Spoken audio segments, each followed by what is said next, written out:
On väga isiklikud küsimused, ma päris aus olen, aga Kuidas sa mõõdad edu ja kas see on aja jooksul muutunud? kindlasti. Kunagi mõõtsin edu rahas ja mida keegi on siis endale elu jaoks suutnud kokku koguda ja haarata.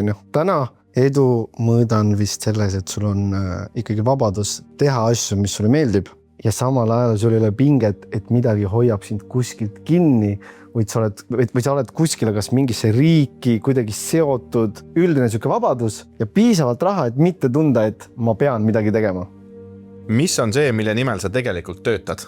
Nagu sa tegelikult mõtled, et sa töötad raha pärast või nagu mis? On väga isiklikud küsimused, ma päris aus olen, aga Räägime elust nagu. Väga isiklikud küsimused. Okei, no mille jaoks ma tegelikult töötan? Mina töötan selleks, et minu järgmine põlvkond saaks endale seada palju suuremad eesmärgi, kui mina olen neid teinud. Ehk siis ma töötan selleks, et mul oleks mõnus siin elus olla läbi nende raskuste ja nende rõõmude. Selleks, et meie järgmine põlvkond saaks ehitada 10 korda mastaapsemat elu, ehk siis tuua rohkem muutust maailma. Aga see... Ja siis muidugi, et vähendada nagu maailmas nagu nälga, et oleks maailma rahu. Kui sa saaksid oma nooremale endale midagi öelda, siis mida? Ära muretse nii palju, mida teised inimesed teevad su ümber või mida nad arvavad. Lihtsalt liigu kogu aeg oma rada. Ma ütleks endale, mida varem, seda parem. Pane kõik kirja, kuidas sa tahad, et su elu välja näeks lõpus.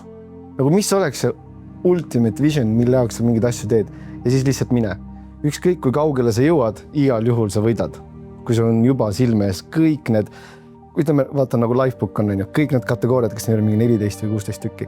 Kõik kategooriad on sul täidetud, sa tead, mida sa teed igas kategoorias, siis kui sa elus jõuad silmitsi selle olukorraga, saad mingi, okei, ma tean, kus ma lähen siit.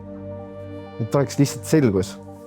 Ma mäletan, ma olin ühe sugulasega saunas, siis ta ütles mulle sellist asja. Mida on sinul teistele pakkuda, et nad tahaksid sinuga mingid asju ajada? Ehk siis sa ei saa mitte midagi teha enne, kui sa pakud ise mingisugust lisandväärtust teistele inimestele, ühiskonnale ja nii edasi. See mõte, mis mul oli esialgs, et ma saan sellise elu ja sellise auto ja sellise naise, maja ja kõik need asjad. Aga küsimus on see, et mis mul anda on, et ma saaks üldse liikuda nende eesmärkide juurde. See oli hästi mine jaoks siuke oluline punkt elus.